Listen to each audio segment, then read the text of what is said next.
Let's see the analysis of Oracle Financial Services Software Limited. Let's learn about the company.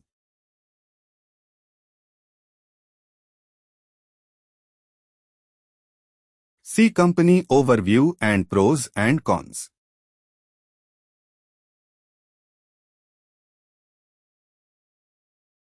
See its quarterly results.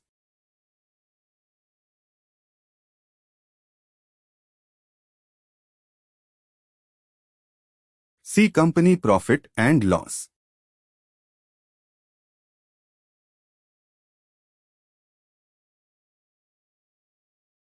Compounded sales and profit growth. Stock price CAGR. Return on equity. See its balance sheet.